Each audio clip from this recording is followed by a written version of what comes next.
नमस्कार सांग मैंने आम आज लास्ट रजरे बाहर पड़ू बाबा गोरखनाथ पाखक माँ शाला पाखक लास्ट बुला आमर अधिक भाई बुली बाली आसू चलते सांग मैंने देखा बाबा को माता को दर्शन करके आसवा। पवित्र बाणी क्षेत्र जगतसिंहपुर जिला कनकपुर गाँ माँ शारला उपस्थित अच्छा माँ शारला पाखे आम पहुँची गलु जावा बुलाबुली कर माँ को दर्शन करवा गोरखनाथ बाबा पाखु जावा सीटी भी दर्शन करवा बाबा चलते बुलाबुली करवा सब देखा माँ को दर्शन आम आसू माँ को दर्शन कर देखा आस भितर को जावा ठाकुर आम दर्शन करवा आम पिला सब पिछा सैला आस जा मंदिर भितर को मोबाइल मंदिर भितर को मोबाइल आलाउ अच्छे लेखाई भितर जो बाहर भिडियो करवा तो एबे जो रज टाइम आगुरी आम नौलु से गले कुआड़े ओली कि ना होली किए लगी होली कौन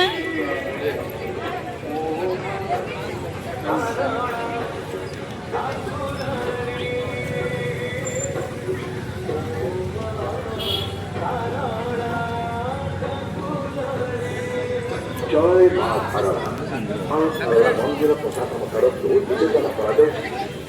मंदिर समस्त शिक्षा भोग एवं दीपोज दीप और पूजा सामग्री किणु मंदिर शांति वृद्धि कर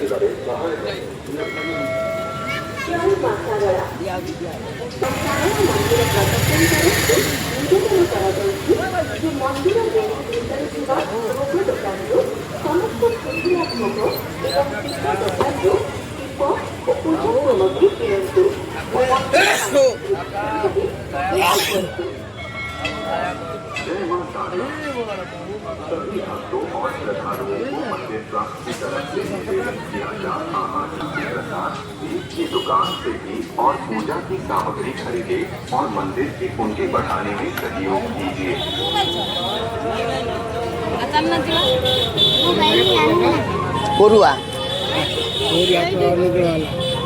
माँ केते महिमा ये महिमा जी थे माँ को पाक आसव सारा जीवन ताकू माँ ताक पाखे पाखे सबुदिन रही माँ भितर को तो आम मोबाइल नहीं पारे निर्देश नहीं आउ मोबाइल जदि आम भितर नौ 10,000 टଙ୍କା फाइन पड़ो जेहेतु आम माँ सामना आम ये भिडियोटा करुचु आम समूत पिला छुआ को लेकिन आसिकी माँ पाखे पहुँचीचु माँ एथटा आम दर्शन करने को बाहरबू देखु माँ आगे सुंदर मूर्ति आमर हनुमान मंदिर टी अच्छी हनुमान मंदिर बहुत महिमा ठाकुरंकर बहुत स्नेह श्रद्धा ये आमर भरी रही माँ अति सुंदर परिवेश बहुत सुंदर परिवेश देखु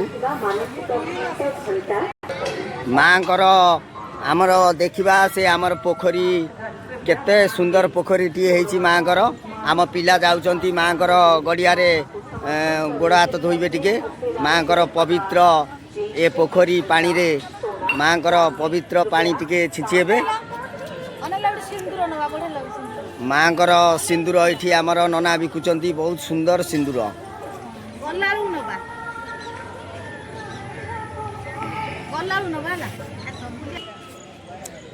पिला आसिकी आमर पोखरी पाखापाखी पहुँची गले देखंतु माँ पाखे बहुत सुंदर चौड़ा केते सुंदर लगुच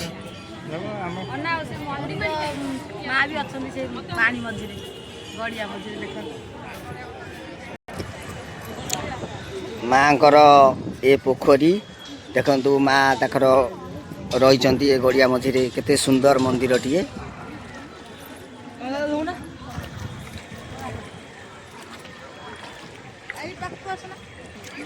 माँ पोखरी है पवित्र पोखरी कलापाड़ जो असुर से आते माँ ये पोखरी लुचि आते मंदिर ना पोखरी पानी बाहान आसी ना पानी बाहान आसी लुचि आते जाइन असुर खोजी खोजी पलैला कलापाड़ असुर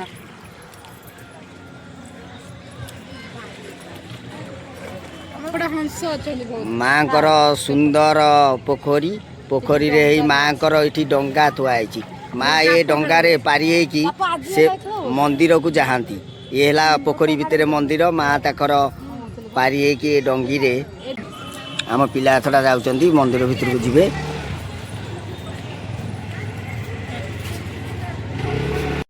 ଆମେ ମାଙ୍କ ମନ୍ଦିର ଭିତରକୁ ପିଲା ଗଲେ କିନ୍ତୁ ମନ୍ଦିର ଭିତରକୁ ତ ଆମେ ମୋବାଇଲ ନେଇପାରିବୁନୁ, ଯେହେତୁ ମାଙ୍କର ଦର୍ଶନ କରି ଆମ ପିଲା ସବୁ ବାହାରେ ଆସି ଠିଆ ହେଲେ। ଆଗକୁ ଚାଲ ଦେଖିବା କ'ଣ ହେଉଛି।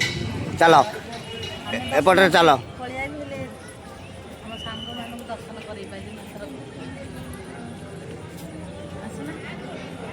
ମଉସା ଏଠି ଆମର ଦହି ପାଣି ସରବତ କରି ଏଠି ଆମର ଦଉଛନ୍ତି, ଲୋକଙ୍କୁ ସବୁ ସାହାଯ୍ୟ କରୁଛନ୍ତି। ଚନ୍ଦନ ନଗେଇ ନା କି ଟୋପି କାହିଁ ନଗଉଛ ଖୋଲି ଦଉନା ସିଏ କ'ଣ। ଆମେ ତ ସାଙ୍ଗମାନେ ମାଆଙ୍କୁ ଦର୍ଶନ କରିକି ଆଇଲୁ, ହେଲେ ଆପଣମାନଙ୍କୁ ଦର୍ଶନ କରାଇ ପାରିଲୁନୁ କାହିଁକିନା ମୋବାଇଲ ଭିତରକୁ ଯିବା ଆଲାଉ ନାହିଁ। ସେଥିପାଇଁ ଆମେ ବାହାରେ ସବୁ ଭିଡ଼ିଓ କରୁଛୁ। ଆଉ ଦେଖନ୍ତୁ ଇଏ ମାଆଙ୍କର ମୁଖ୍ୟ ଦ୍ୱାର ମୁହଁ, ସେପଟେ ବି ଦ୍ୱାର ମୁହଁ ଅଛି। ମାଆଙ୍କର କେଇଟା ଦ୍ୱାର ମୁହଁ? ଦିଟା। ଆମେ ଏପଟେ ପଳେଇଲୁ ନା। ମାଆଙ୍କର ପଛପଟେ ଦ୍ୱାର ମୁହଁ।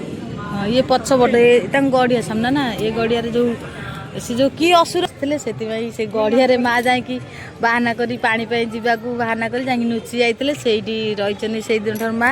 ଆଉ ଅସୁର ଖୋଜି ଖୋଜି ଗଲେ, ପାଇଲେନି। ତାପରେ ଏବେ ବି ଆମେ ଯିବା ବାହାରିବା ଗୋରଖନାଥ କତି ଯେନ୍। ଚାଲ ଯିବା, ଫଟୋ ଦୁଇଟା ଉଠେଇ ଦିଅ, ପଳେଇବା। ଆଉ ବହୁତ ମନ ଦୁଃଖ କାହିଁକିନା ଭିତରକୁ ମୋବାଇଲ ଆମେ ନେଇପାରିଲୁନୁ ନା, ଆପଣମାନଙ୍କୁ ମାଆଙ୍କ ଦର୍ଶନ କରାଇ ପାରିଲୁନୁ। ଆମେ ସମସ୍ତେ ଏଇଠି ଚନ୍ଦନ ଫନ୍ଦନ ଲଗେଇ କେତେ ଲେଖା ଚନ୍ଦନ ସମସ୍ତେ ଆଣିଛନ୍ତି ନା, ମାଆଙ୍କର ପ୍ରିୟ ଭକ୍ତ ସମସ୍ତେ। ଆଉ ମୋନାଲି ମୁହଁ ଶୁଖେଇଛି। ମୋନାଲି ଯେତେବେଳେ ଯାଉଛନ୍ତି ତାଙ୍କର ମାଡ଼ବଳ, ଯୋଉଠିକି ଗଲେ ଗଣ୍ଡବଳ ହେଉଛନ୍ତି। ସିଏ ମୁହଁ ଫୁଲେଇଛି, ଇଏ ତାର ମାଡ଼ ଖାଇଲେ ବି ସେ ହସିବ, ସବୁବେଳେ ପାଇଁ ହସୁଛି। ଆମେ ଏଥର ବାବା ଗୋରଖନାଥଙ୍କ ପାଖକୁ ବାହାରିଲୁ ସାଙ୍ଗମାନେ। ଚାଲନ୍ତୁ ଦେଖିବା ବାବାଙ୍କ ପାଖରେ କି ନିୟମ ସବୁ ଅଛି। ଆଗରୁ ତ ଏ ନିୟମ ନଥିଲା ଭିତରକୁ ମୋବାଇଲ ନ ଯିବାର, ଏବେ ସବୁ ସେ ନିୟମ ହେଇଯାଇଛି। ସେଥିପାଇଁ ଆମେ ନେଇପାରିଲୁନି ଭିତରକୁ ମୋବାଇଲ। ଆଉ ଆମେ ଏବେ ବାହାରି ପଡ଼ିଲୁ ବାବାଙ୍କ ପାଖକୁ, ଦେଖିବା ସେଠିକି କ'ଣ ହେଉଛି। ଏଇ ବାହାର ପଟେ ନାଇଁ ବଢ଼ିଆ ଦେଖାଯାଉଛି ନା, ମାଆଙ୍କର ମନ୍ଦିର ପୁରା ଦେଖନ୍ତୁ କେତେ ସୁନ୍ଦର। ତାଙ୍କ ନେତ ଉଡ଼ୁଛି, ମାଆଙ୍କ ଦେଖାଯାଉଛି। ଏସବୁ ବାହାର ଦୃଶ୍ୟ କେଡ଼େ ସୁନ୍ଦର ଲାଗୁଛି। କାଲି ଏଠି ପ୍ରବଳ ଲୋକ ଭିଡ଼ ହୋଇଥିବେ ନା, ଆଜି ବି ଲୋକ କମି ନାହାନ୍ତି, ପ୍ରବଳ ଲୋକ। ମନ୍ଦିର ନିୟମକୁ ଅମାନ୍ୟ କରି ବାହାରୁ ବିକ୍ରି ହେଉଥିବା ଭୋଗକୁ ମନ୍ଦିର ଭିତରକୁ ଆଣୁଥିବାର ପ୍ରମାଣିତ ହେଉଛି। ଚାଲ ଦେଖିବା ଷ୍ଟେସନ ପାଖକୁ ସେ ଅଛନ୍ତି କି କ'ଣ? ହଁ ଅଛନ୍ତି। ଟ୍ରେନରେ ଯାଇସାରିଲେ ସିନା ଯିବେ। ଆମ ଗାଡ଼ିରେ ବା ହାୱା ନଥିଲା। ମୁଁ ମୋଟିଟା ବସି ଆଜି, ହାୱା ସବୁ ଗାଡ଼ିରୁ ବାହାରି ପଳେଇଛି। ହାୱା ଦେଇକି ଆଇଲୁ। ଦର୍ଶନ କରିବା, ଯାଇକି ଖାଇବା ଜୟପୁର ଷ୍ଟଲ୍, ତାପରେ ଯାଇକି ଖାଇବା କଥା। ଡେରି ହେଇଗଲାଣି, ତାଙ୍କ ମୁହଁ ଶୁଖି ଯାଉଛି। ମୋ ଝିଅ ଛୋଟିଆଟି, ସିଏ ତାର ଚିନ୍ତା ନାହିଁ ଖାଇବାର, ଇଏ ଦି ଜଣ ଖାଇବା ନାକି ମଲେ। ଟ୍ରେନରେ ପଳଉ, ତାପରେ ଯାଇ ଯିବା। ଆଉ କେତେ ଲୋକ ସବୁ।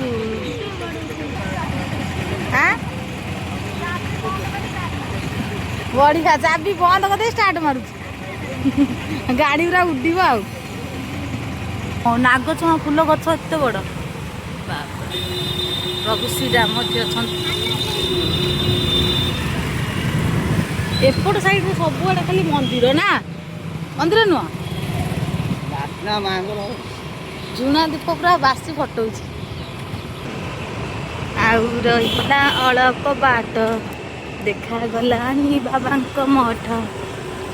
ଫାଷ୍ଟ ଦୁଆର ମୁହଁ ଦେଇକି ଆସିଲୁ, ଯେହେତୁ ମାଆଙ୍କ ପାଖକୁ ଯାଇଥିଲୁ। ବାବାଙ୍କ ପଛପଟ ଦୁଆର ମୁହଁ ଦେଇକି ଆମେ ଆସୁଛୁ। ଏଠି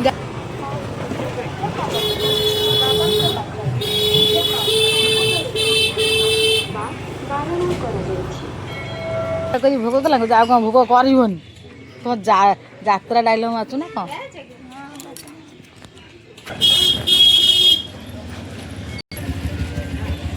ବାବାଙ୍କର ଦ୍ୱିତୀୟ ଦୁଆର ମୁହଁ ପଟେ ଆମେ ଏବେ ବାବାଙ୍କୁ ଦର୍ଶନ କରିବା ପାଇଁ ବାହାରିଲୁ। ସୁନ୍ଦର ସୁନ୍ଦର ହଂସ ପହଁରୁଛନ୍ତି, ଅତି ସୁନ୍ଦର, ଭେରି ନାଇସ୍। ଏଟା ହେଉଛି ମେନ୍ ଗେଟ୍, ଏଟା ମାନେ ବାବାଙ୍କ ପାଖକୁ ଆସିବାକୁ ଫାଷ୍ଟ ଦୁଆର ମୁହଁ। ପୋଖରୀରେ ଦେଖନ୍ତୁ କେଡ଼େ ସୁନ୍ଦର ସୁନ୍ଦର ହଂସ ବୁଲୁଛନ୍ତି। ଏଇ ବାବାଙ୍କର ପୋଖରୀ, ଏଠି ପବିତ୍ର ପୋଖରୀ, କେମିତି ସୁନ୍ଦର ଲାଗୁଛି।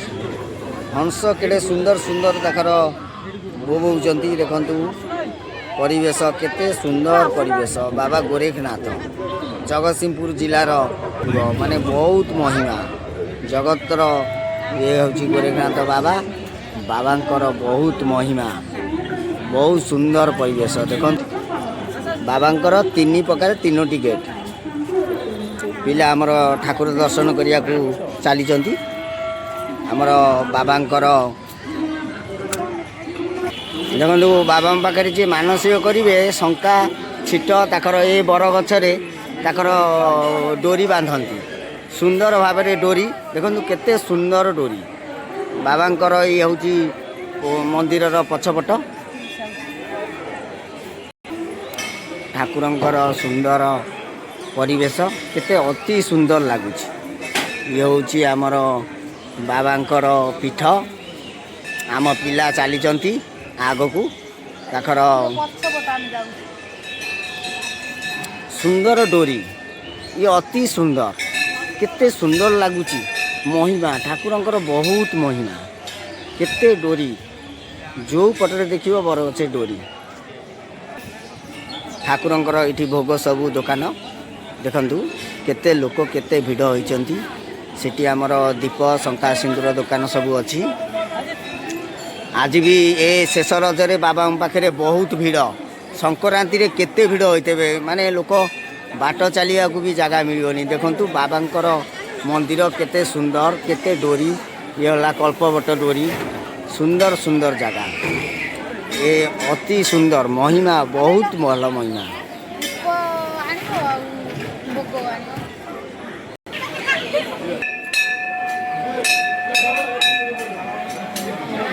ବାବାଙ୍କ ମନ୍ଦିର କେତେ ସୁନ୍ଦର ମନ୍ଦିର, କେତେ ଭିଡ଼ ଦେଖନ୍ତୁ। ଭକ୍ତମାନଙ୍କର ଭିଡ଼ ଏଠି ସବୁବେଳ ପାଇଁ ଲାଗିଛି। ଭିଡ଼ ବାବାଙ୍କ ଭିତରେ ସବୁବେଳ ପାଇଁ ଭିଡ଼। ଲକି ବିକି ସୋନାଲି ସେ ମଝିରେ ପଶିଲେ, ସେ ଘଣ୍ଟି ସିଧା ସେ ପଶିଯାଇଛନ୍ତି ତା ଭିତରେ।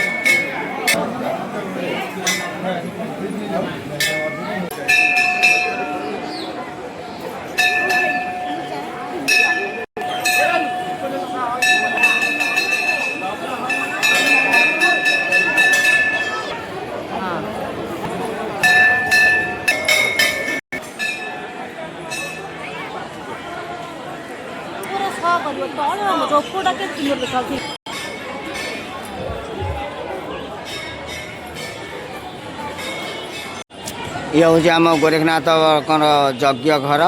ଆମର ଅକ୍ଷି ତୃତୀୟାକୁ 7 ଦିନ ଏଠି ଯଜ୍ଞ ଲାଗି ରହେ। ଏ ଯଜ୍ଞ ମନ୍ଦିରଟା ବହୁତ ସୁନ୍ଦର ଲାଗୁଛି।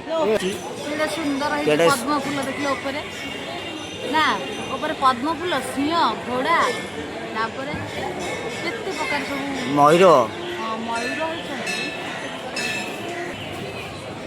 ଚନ୍ଦନ ଲଗେଇ ଆସିବା, ଦେଖିବା ବାବାଙ୍କୁ ଦର୍ଶନ କରି ଆସିବା। ତା ଭିତରକୁ ମୋବାଇଲ ନେଇଯାଉନି। ଦେଖୁଛ କେତେ ଭିଡ଼, ଭକ୍ତମାନେ କେତେ ଭିଡ଼, ଚାପା ଚାଇ ପୁରା ଭକ୍ତମାନେ ଆସନ୍ତି। ଆମ ଗୋରେଖନାଥଙ୍କର ମନ୍ଦିର ଦେଖନ୍ତୁ କେତେ ସୁନ୍ଦର ଲାଗୁଛି। ଏଠି ଆମ ନନା ବିଭୂତି ଦେଉଛନ୍ତି, ଠାକୁରଙ୍କର ବିଭୂତି ଦେଖନ୍ତୁ। ଇଏ ଆମ ଠାକୁରଙ୍କର ପଛପଟ କେତେ ସୁନ୍ଦର ସୁନ୍ଦର, କେତେ କେଉଁ ଯୁଗର ଠାକୁର ଆମର ଏଠି ସବୁ ସ୍ଥାପିତ ହୋଇଛନ୍ତି। କେତେ ସାଗର ମନ୍ଥନ ହେଉଛି ଏଠି, କ'ଣ ମନ୍ଥନ ହେଉଛି? ସାଗର ମନ୍ଥନ ଯେଉଁ ଚିତ୍ର ହେଉଛି। ଆମ ଶିବଙ୍କୁ ଦେଖନ୍ତୁ, ଶିବ ଠାକୁର। ଝୁଅ ହେରିକା ଗଲେ କୁଆଡ଼େ? ଯାଅ ଡାକ ତାଙ୍କୁ, କୁଆଡ଼େ ଦେଖ କୁଆଡ଼େ ଗଲେ ଭିଡ଼ରେ। ଲକି ବିକି ଲକି ଲକି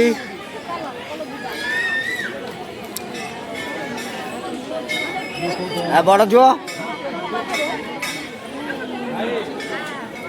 ଏ ଠାକୁରଙ୍କ ପାଖରେ ହଜିଯିବେ ଦେଖବା। ସିଏ ପୁରା ଭୋରୁ ଭୋରୁ ଆସୁଛନ୍ତି ତାଙ୍କର ଏଇଠି ରେଷ୍ଟ ନେଉଛନ୍ତି ନା।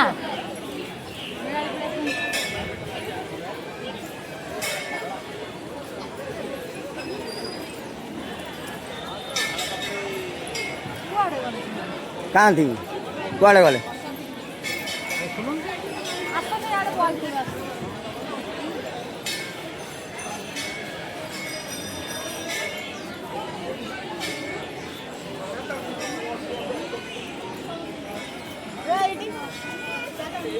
ଏଇଠି ଆସି ସବୁ ବଇଛ ତମକୁ ଆମେ ଖୋଜୁଛୁ ଘଣ୍ଟା ହେଲାଣି।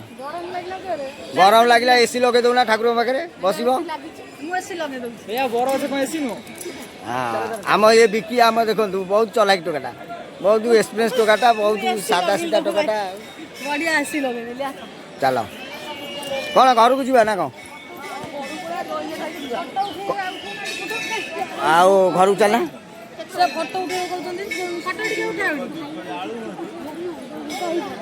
କ'ଣ ଖାଇବନି କିଛି? କ'ଣ ଖାଇବ? ଦହିବରା କ'ଣ ଏତେ ଭଲ ଲାଗେ? ଠାକୁରଙ୍କ ପ୍ରସାଦ। ରାଜା ଆଉ କୋଉ ରାଜାକୁ ଆମେ ଯିବୁ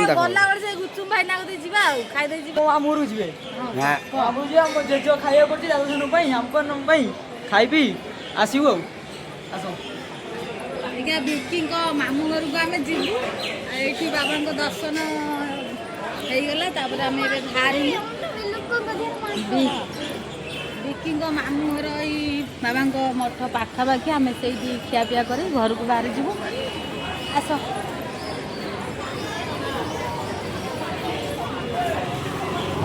ବିକି ଲକିଙ୍କ ଜେଜେମା ଜେଜେ ଆମକୁ ଅପେକ୍ଷା କରିଥିଲେ।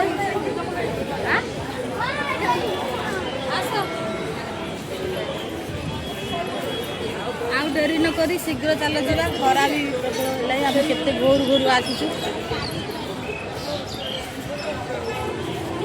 ଯାହା ହଉ ବାବାଙ୍କର ଦର୍ଶନ ହେଇଗଲା। ବାବାଙ୍କ ମହିମା ଥିଲା ବୋଲି ଆମେ ଏତେ ବାଟ ଆଜି ଚାଲି ଆସିଛୁ। ଲାଷ୍ଟ ରଜରେ ଲାଗନ୍ତା ଆମେ ସବୁବେଳେ ବୁଲନ୍ତୁ, ଭଲ ଲାଗୁ।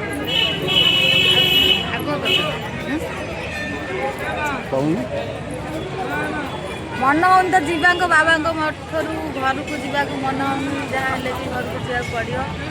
ଆମେ ଏବେ ବୁଲାବୁଲି ସାରି ଠାକୁର ଦର୍ଶନ ସାରି ଏବେ ଘରକୁ ବାହାରିଲୁ। ଘରକୁ ବାହାରିଲୁ ବିକିଙ୍କ ମାମୁଁ ଘରକୁ ଟିକେ ଯିବୁ। ସେଇଠି ତା ଜେଜେମା ଅପେକ୍ଷା କରିଥିବେ, ସେଇଠି ଟିକେ ଖିଆପିଆ କରିକି ଆମେ ଘରକୁ ପଳେଇବୁ ଆଉ। ଆସୁନା ଯିବା।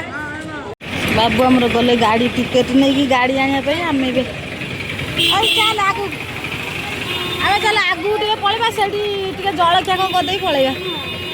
ଏଇ ଗୋଟା ନବାତି ବାପା ଏଇ କଥା କହୁଥିଲେ କି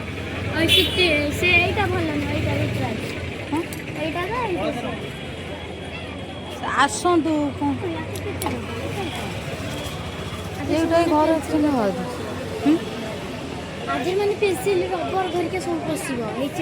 ସେ ବାଣ ଫୁଟିବ, ରକେଟ ବାଣ ହବ। ଓ ସେ ଯନ୍ତ୍ର ବଂଶ ଏଇଟା ବାପା ଆସନ୍ତୁ। ବାବାଙ୍କର ଫଟୋ, ଶାରଳା ସମସ୍ତ ସବୁ ପ୍ରକାର ଠାକୁରଙ୍କ ଦେବାଦେବୀଙ୍କର ଏଠି ଫଟୋ ରଖାଯାଇଛି। ଏମାନେ ବୁକୁଛନ୍ତି। ମା ଶାରଳା ବାବା ଗୋରଖନାଥଙ୍କ ଫଟୋ ଜଏଣ୍ଟ ହେଇଛି। ମା ମଙ୍ଗଳାଙ୍କର ସେଠି ମେହେନ୍ଦି ହେଉଛି କୁଟେଇ ନା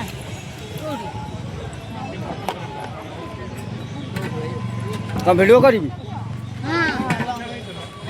ଆମେ ଏଠି ଦହିବରା ଖାଇଦେବି ପଳେଇବା ବିକିଙ୍କ ମାମୁଁ ଘରକୁ। ସେଇଠି ରାନ୍ଧିଦେବେ ତା ଜେଜେମା ଖାଇକି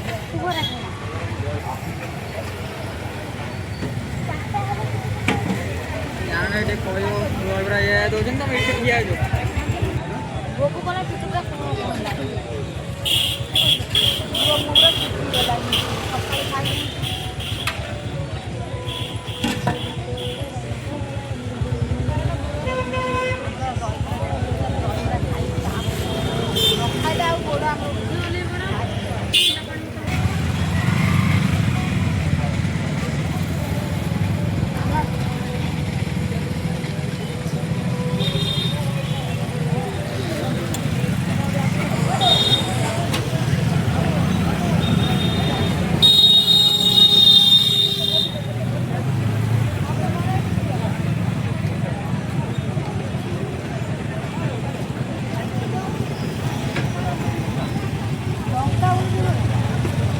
ପିଲା ଆମର ଖାଉଛନ୍ତି ଦେଖନ୍ତୁ ତାଙ୍କୁ ଭୋକ ଜୋରେ କରୁଛି।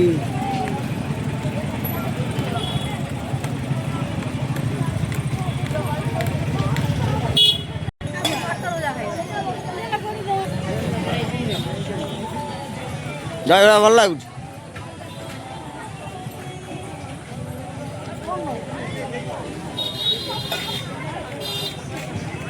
ପାଣି ଟିକେ ପିଇଲେ ପେଟ ପୁରା ଠୁଲ ଆଉ ଛୋଟିଆ ଯୋଉ ଠୁଙ୍ଗା ଦେ ସେ ପିଇବ। ମଉସା ମୋ ଝିଅକୁ ଦିଅ ଦହି ପାଣି।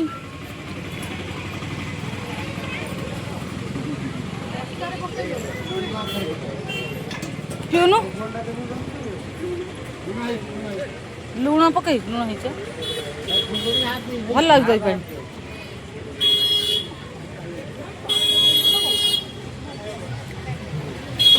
ବାବାଙ୍କ ପାଖରେ ବି ଲୋକ ତାହେଲେ ଭେଦା ମଟର ପାଇଁ ଭେଦା ମଟରଟା ନେଇ ଆସିବା। ଗୁପଚୁପ ଖାଇବ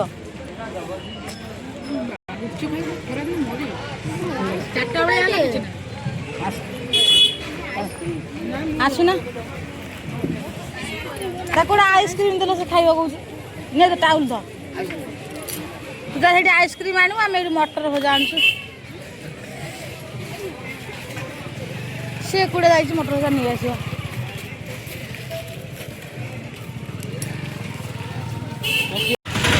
ଓ ଆନିଅ ଧର ଲାଗି ଚାଲ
ଏଇଠି ଛୋଟ ମନ୍ଦିର ବାବା ଗୋରଖନାଥ। ଖାଉନା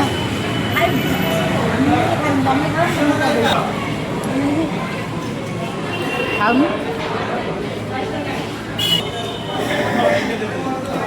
ବୋଧେ ଅଧବାଟରେ ଛିଡ଼ା ଅଛି ନା କଣ ଜଲ୍ଦି ଜଲ୍ଦି ଖାଇଦିଅ ଯିବା। ଯଦି ଖାଉନୁ ଖାଇବୁନୁ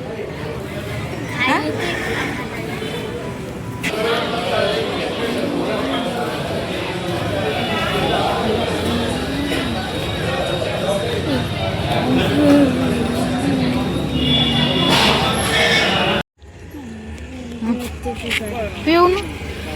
ମୋ ଲକି ମାମୁଁ ଘରେ ଆସି ପହଞ୍ଚିଲୁ। ନଈ ବନ୍ଧ କରେ ତାଙ୍କ ମାମୁଁ ଘର ଏଇ ଘର ତାଙ୍କର। ଆମେ ବୁଲି ବାଲିକି ପଳେଇ ଆସିଲୁ। ଗରମ ହଉଛି ରାସ୍ତାରେ ଥଣ୍ଡା ପିଉଛି। ଲକି ମା ବିକି ଲକି ବୋଉକୁ ଦଉନୁ ପିଆଉ ଥଣ୍ଡା ତ ମାକୁ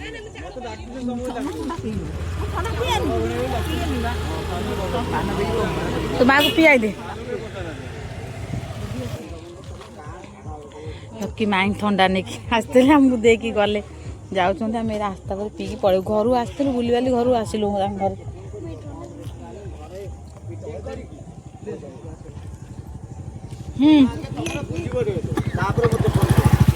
ମୁଁ ଆଉ ପିଇବିନି ବାପାକୁ ଦେଇଦେ ସାଙ୍ଗମାନେ ଆମେ ସବୁଆଡ଼େ ତ ଦେଖୁଛନ୍ତି ବୁଲିବାଲିକି ପଳେଇ ଆସିଲୁ ଆମର ରଜ ବୁଲା ଏଇଠି ଶେଷ ହେଲା ରଜ ଆଜି ଶେଷ ହେଉଛି ଆମେ ରହିଲୁ ହାପି ଶେଷ